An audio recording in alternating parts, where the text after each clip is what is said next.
우리가 자동차를 운전하다 보면 많은 교통 표지판을 보고 운전하게 됩니다. 교통 표지판 웬만한 것은 여러분이 잘 아시겠지만 이런 것을 알고 계신지 모르겠습니다. 이건 무슨 뜻일까요?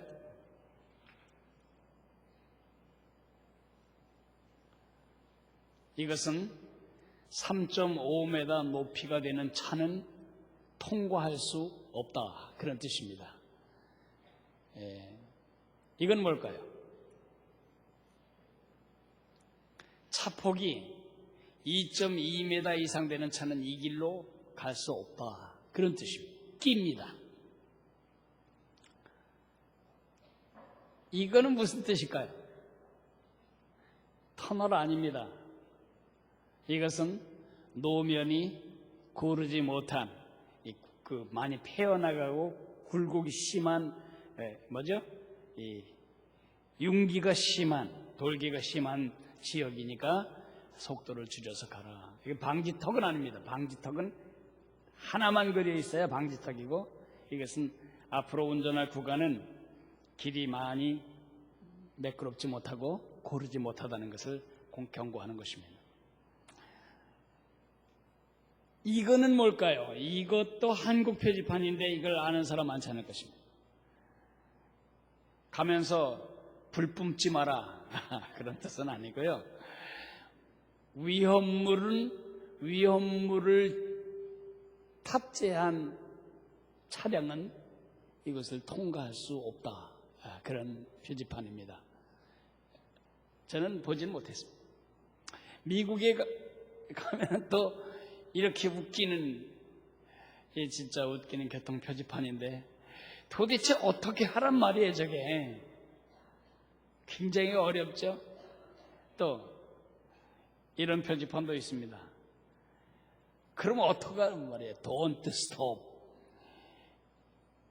서지 말라, 그건데요. 그럼 계속 가란 뜻이에요. 또 이거는 이라크에 있는 교통 표지판입니다. 이 지역엔 폭탄이 떨어지고 비행기 공격이 있는 지역이고 또 군사 작전 지역이니까 여기서부터 80km 있는 바그다드까지는 조심해라, 이런 뜻이겠죠. 또 이것도 참 헷갈리네요. 길은 양쪽으로 가게 돼 있는 막힌 길인데, T자형은 막힌 길인데 일방도로라고 저렇게 두 개를 써붙여 놓으면 어떻게 해야 할지 모르겠습니다. 이런 표지판들 재미있죠. 또 그러나 이런 많은 교통 표지판들 중에 가장 영적인 교훈을 주는 표지판이 있다면 그것은 유턴 표지판일 것입니다. 이 유턴 표지판은 내가 운전하고 가는데 가다 보니까 내가 가야 할 길이 아닌 엉뚱한 방향, 반대 방향으로 오게 되었을 때에 다시 그 방향을 전환하는 표지판이 유턴 표지판입니다. 41년 전 저는 하나님이 내게 보여주신 유턴 표지판, 그 유턴 표지판 앞에서 제 삶의 방향을 바꾸어 버렸습니다.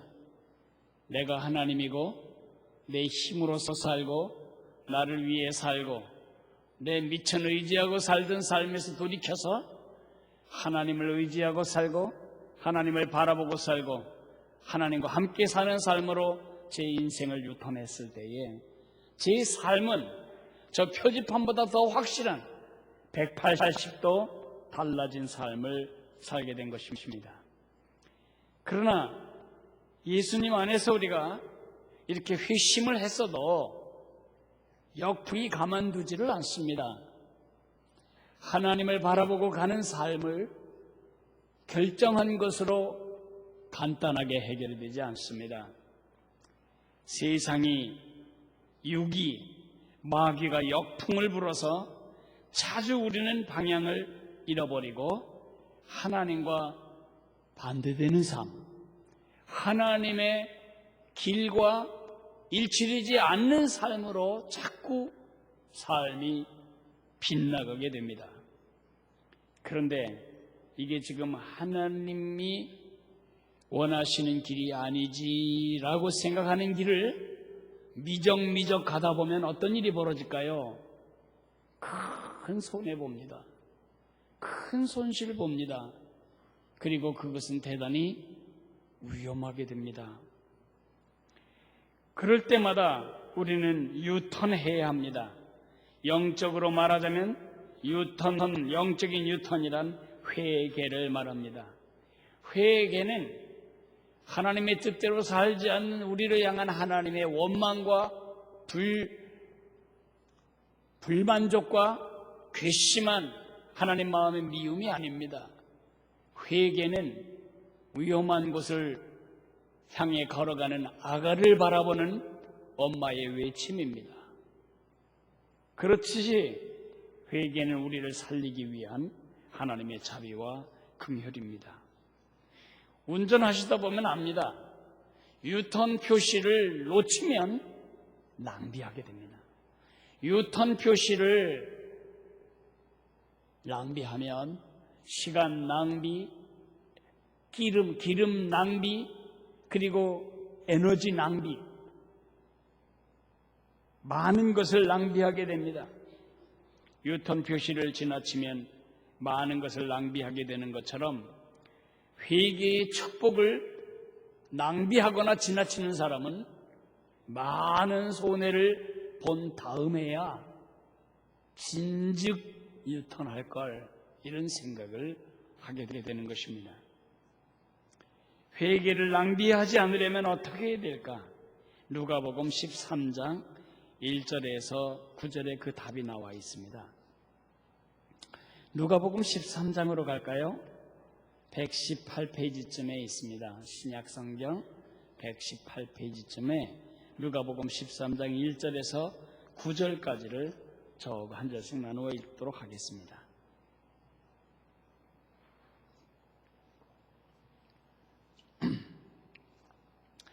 그때 마침 두어 사람이 와서 빌라도가 어떤 갈릴리 사람들의 피를 그들의 제물에 섞은 일로 예수께 아뢰니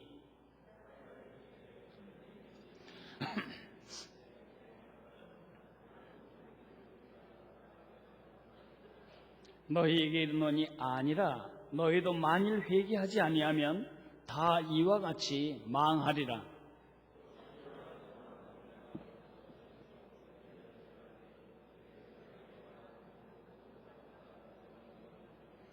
너희에게 이르노니 아니라 너희도 만일 회개하지 아니하면 다 이와 같이 망하리라.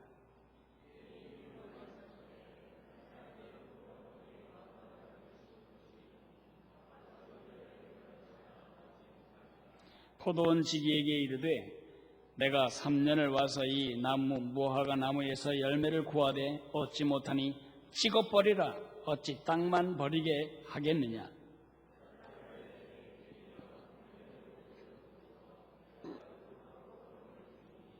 이후에 만일 열매가 열면 좋거니와 그렇지 않으면 찍어버리소서 하였다 하시니라.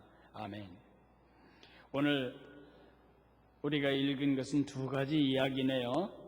두 사건과 예수님 당시에 예수님 귀에 들렸던 화제 사건 두 개, 그리고 무화과 나무의 비유. 그러나 이것은 한 가지 주제를 말하고 있습니다. 그것은 유턴, 너는 턴해라, 회개를 말합니다. 한마디로 오늘 본문을 조리자면 파멸로 가지 않으려면 속히 유턴해라. 파멸을 당하고 싶지 않다면 속히 회개하라. 그렇게 요약할 수가 있을 것입니다. 회개의 세 가지 방식을 말하겠습니다. 첫째는 반드시 회개해야 합니다. 반드시. 이 두 개의 사건, 예수님이 말씀하신 두 개의 사건은 회개의 필요성을 말합니다. 빌라도가 갈릴리 사람들의 피를 제물에 섞었다. 이 사건이 무슨 사건인지는 잘 알 수는 없습니다. 다만 유대의 역사가인 요세푸스의 기록에 의하면 이런 기록이 나옵니다. 빌라도는 예루살렘에서 30km 떨어진 그 샘에서부터 예루살렘까지 신선한 물을 끌어들일 일종의 수로를 만들기를 원했었습니다. 그런데 이런 거대한 사업, 이게 다 돌을 까내야 하고 때로는 이 파이프를 박아야 하고 이런 돌을 뚫어내야 하고 이런 거대한 사업을 이루기 위해서는 반드시 재정이 조달되어야 됩니다. 그래서 빌라도는 예루살렘 성전에 유대인들이 드린 그 성전의 헌금을 사용하기 위해서 법적인 조치를 취하고 있었습니다. 이것에 극렬하게 반대하는 사람들이 유월절을 거사의 날로 정하고 예루살렘의 유월절에 몰려들었습니다. 빌라도는 비열하게도 사람들을 모두 유대인 복장으로 군사들을 변장시켜서 유대인 복장을 하고 무리 가운데 처음에 소리 지르다가 누가 주던 자인지를 보고 이 감춰놓았던 그 몽둥이로 마치 똑같이 유대인들 가운데서 소리 지르고 데모하다가 주동자가 나타난 때 주동자가 파악된 그 시점에서 신에 의해서 칼이 아닌 그 몽둥이로 많은 유대인들을 때려 죽였다고 합니다. 그래서 이 제단 앞에 제사드리러 온 이 사람들이 많이 죽었다는 사실을 이렇게 설명하고 있습니다. 그걸 보고 많은 바리새인들은 이렇게 생각합니다. 그거는 맞아 죽은 사람들은 메시아가 오셔서 해야 할 일을 너희들이 했으니 당연하다. 특별히 열심당이라고 부르는 셀로 땅들이 이런 일을 주동했는데 이 셀로 땅을 싫어했던 부부들이 바리새파였어요. 그래서 바리새파들은 이렇게 생각합니다. 너희들이 죄값으로 죽은 게 당연하지. 그 다음 실로암 망대가 있었는데 그 망대가 넘어져서 지나가던 사람 18명이 깔려 죽었습니다.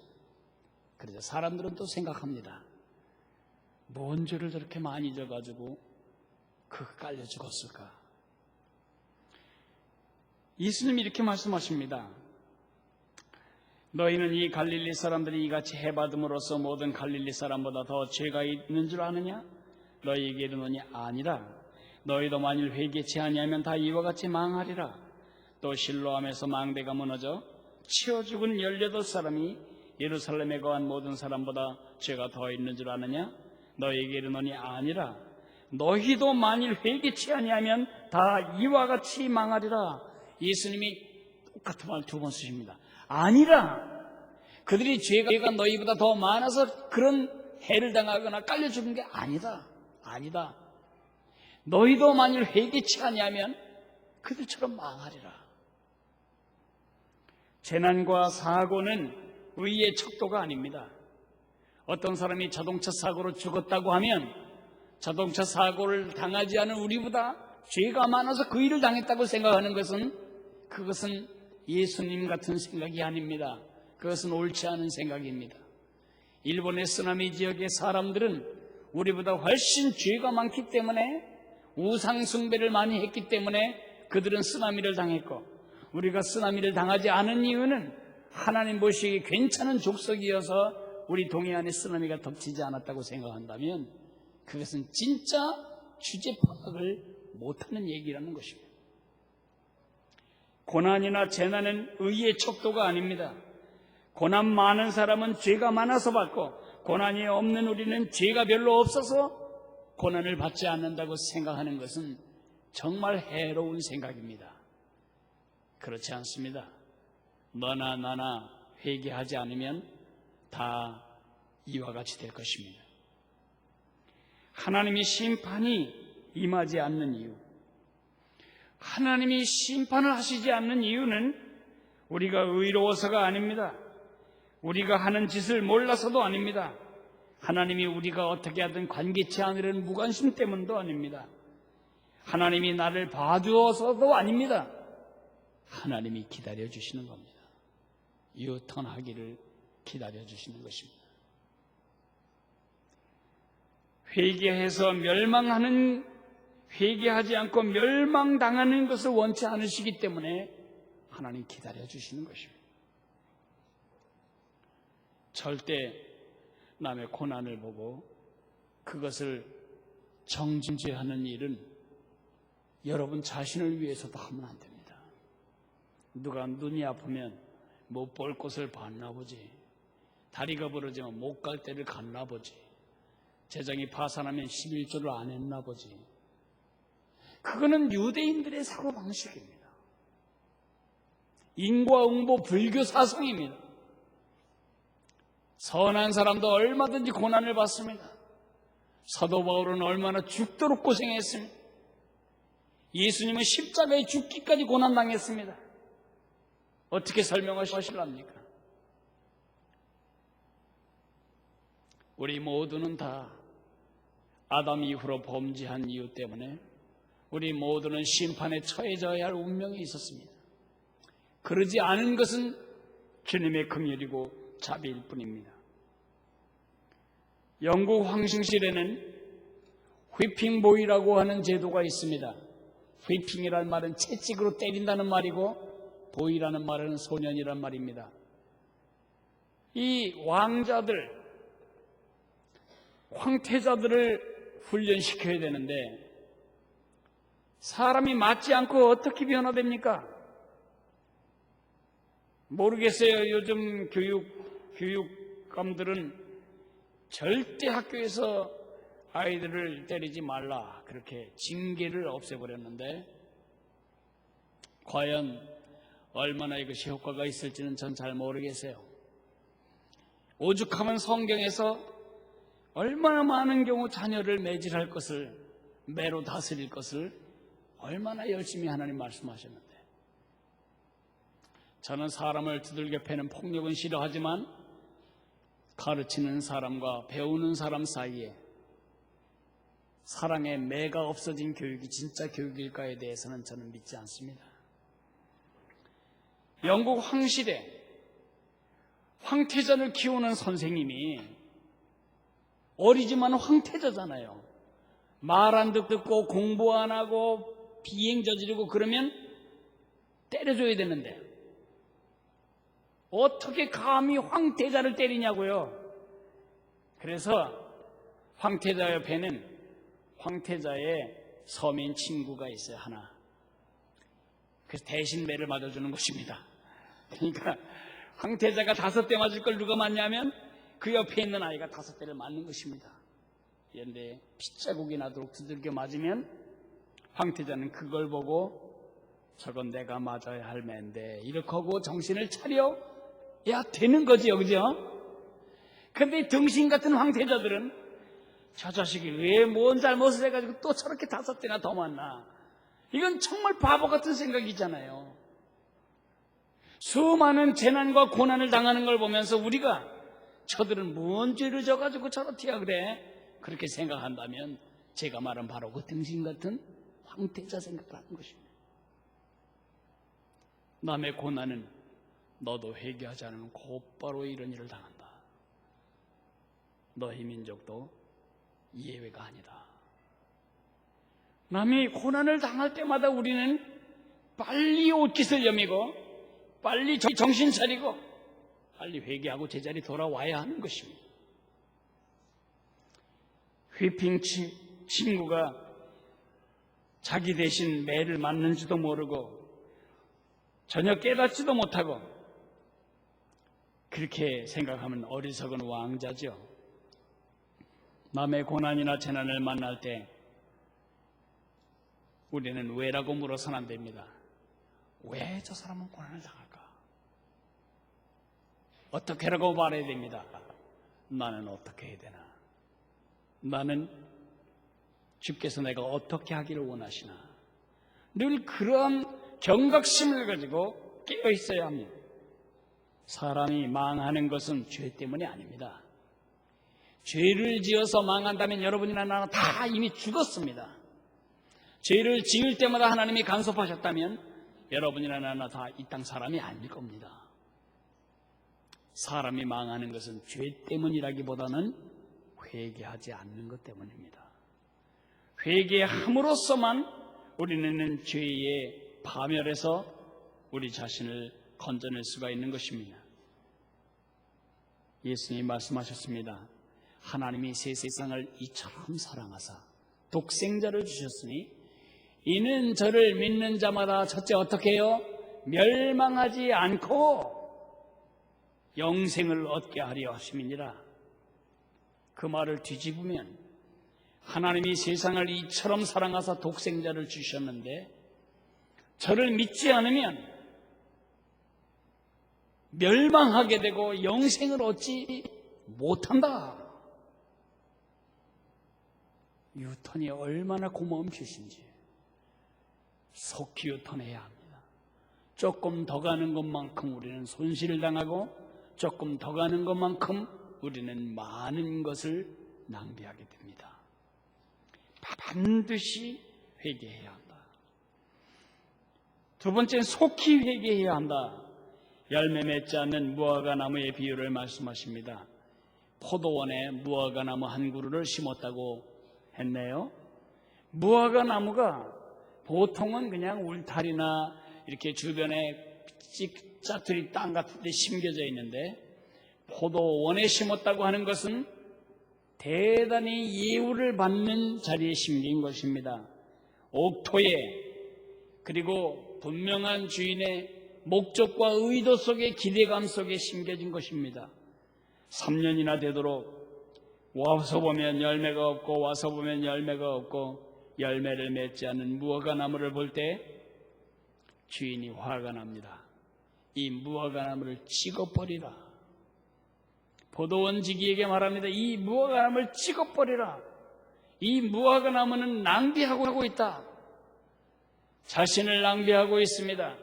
무화과 나무를 심는 목적은 열매를 얻기 위함인데 자기의 정체성도 의미도 목적도 낭비한 이 무화과 나무를 찍어버리라. 시간과 공간과 농부의 수고를 다 먹어버린 낭비한 이 무화과 나무를 찍어버리라. 하나님의 산소와 햇빛과 하나님의 물을 다 낭비해버린 이 무화과 나무를 찍어버리라고 말합니다. 그럴 때 포도원 지기가 말합니다. 1년만 더 기다려 주십시오. 제가 물 주고 다시 잘 다듬어서 어떻게든지 열매를 맺게 할 테니 만약 안 되면 1년 후에는 찍어버리십시오. 그렇게 말하고 있는 것입니다. 이 비유에서 포도원 주인은 하나님이시고요. 이 포도원 지기는 예수님입니다. 무화과 나무는 이스라엘 백성 공동체입니다. 여러 민족 중에 특별히 그들을 뽑아다가 하나님이 가나안 땅에 심어 놓으셨습니다.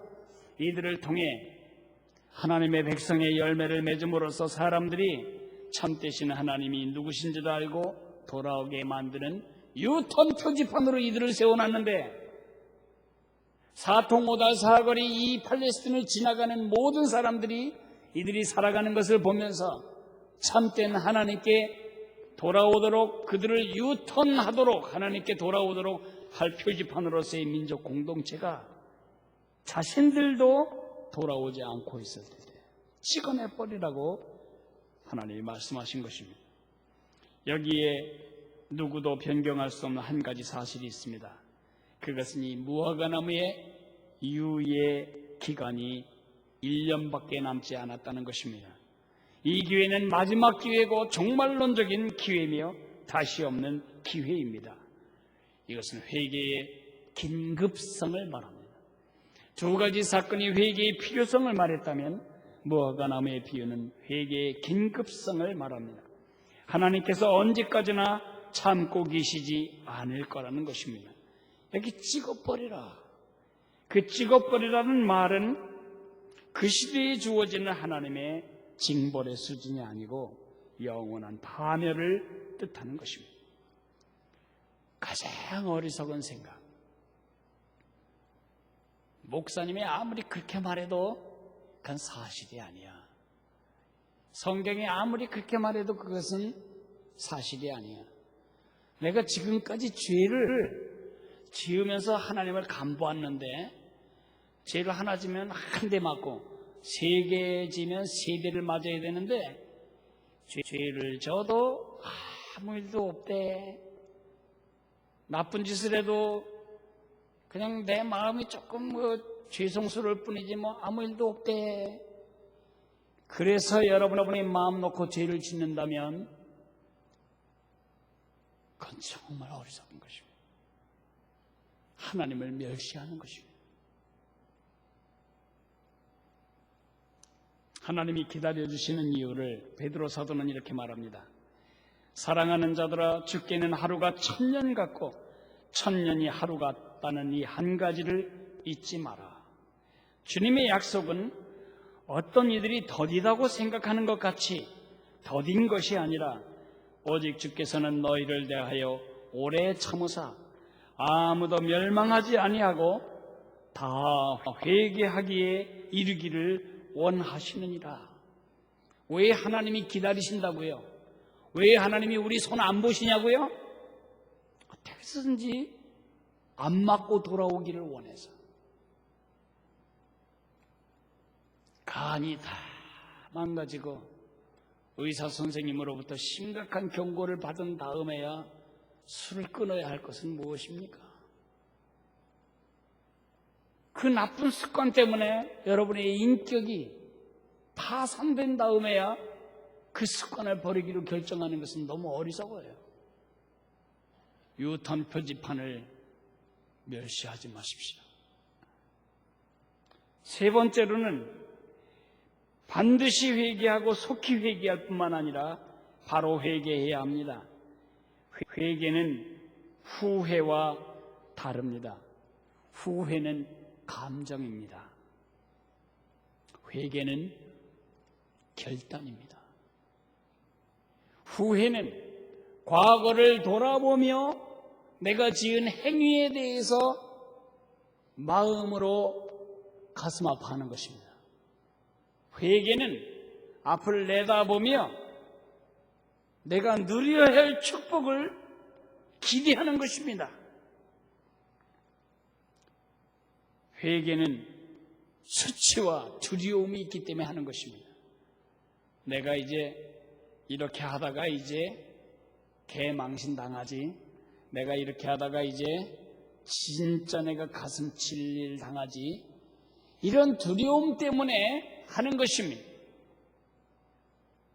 그러나 회개는 두려움 때문에 한다기보다는 하나님이 나를 위해 예비하신 더 멋진 삶, 그 멋진 삶을 향해서 소망과 기대를 가지고 방향을 전환하는 것입니다. 회개에는 2개의 방향이 있습니다. 하나는 돌이키는 방향이 있어야 하고 또 하나는 고정하는 방향이 있어야 합니다. 내가 하나님과 등진 방향이 있으면 반드시 거기서 돌이켜야 합니다. 그리고 하나님을 바라보는 방향을 고정해야 합니다. 언제든지 역풍이 불 때마다 우리 하나님을 등지게 되는데, 그럴 때마다 또다시 그 길을 향해 내 방향을 고정하고 돌아서야 되는 것입니다.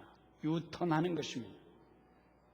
회개의 동기는 나의 죄악된 행동의 무서운 결과를 두려워하기 때문만이 아닙니다.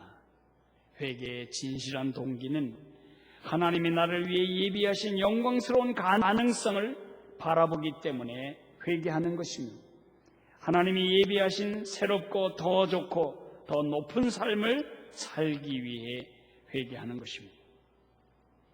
여러분 중에 이미 나는 회개하고 예수님을 영접했는데 또 회개할 필요가 있냐?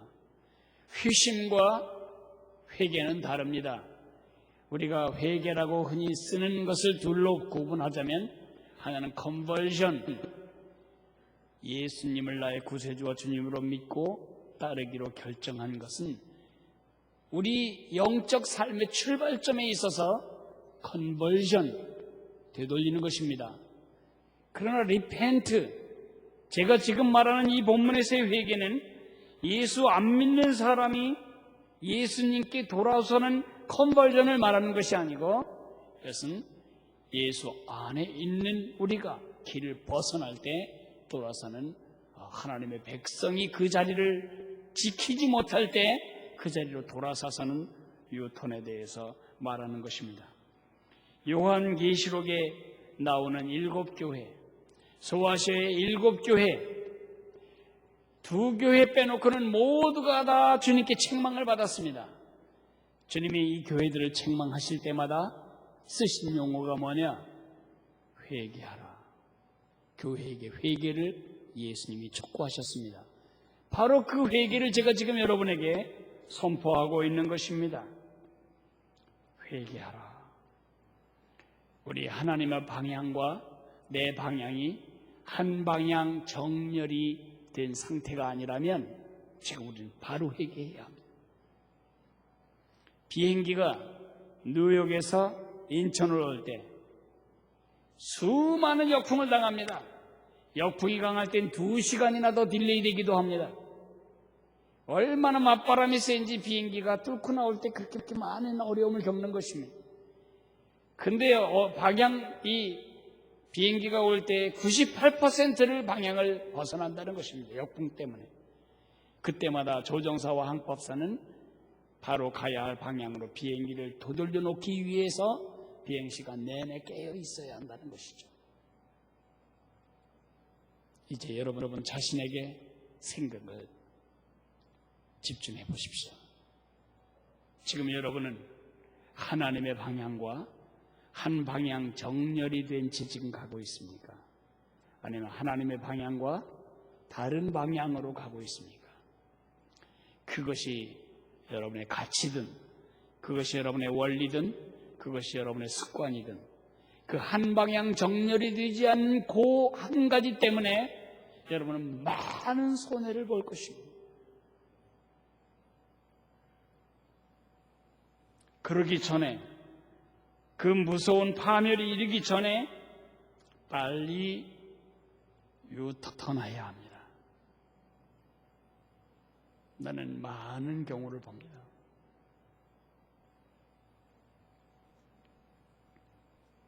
너무 늦기 전에 유턴하십시오. 유턴하는 일을 늘 즐거워하십시오. 말씀을 마무리 짓겠습니다. 세상에서 죄인들만 모이는 두 장소가 있습니다. 죄인들만 모이는 두 장소가 어디일까요? 첫째는 교도소입니다. 두 번째는 교회입니다. 교도소는 법이 너는 죄인이다 그런 사람 모아놨고, 교회는 내가 죄인입니다 그런 사람들이 모여든 곳입니다. 그런 면에서는 같습니다. 교도소와 교회의 가장 근본적인 차이는 뭔가? 교도소에는 후회가 있고 회개가 없다는 것입니다. 교회는 후회가 아닌 회개를 통해 날마다 새로워진다는 것입니다. 교회 안에서 교도소를 누리지 마십시오. 교회는 회개를 통해 날마다 내 방향을 주님께 일치시키므로 우리 주님이 우리에게 누리기를 원하시는 그 풍성한 삶을 챙겨 누리는 자유와 성장의 자리입니다. 주님이 오늘도 우리 모두에게 촉구하십니다. 유턴해라. 너는 돌아서라.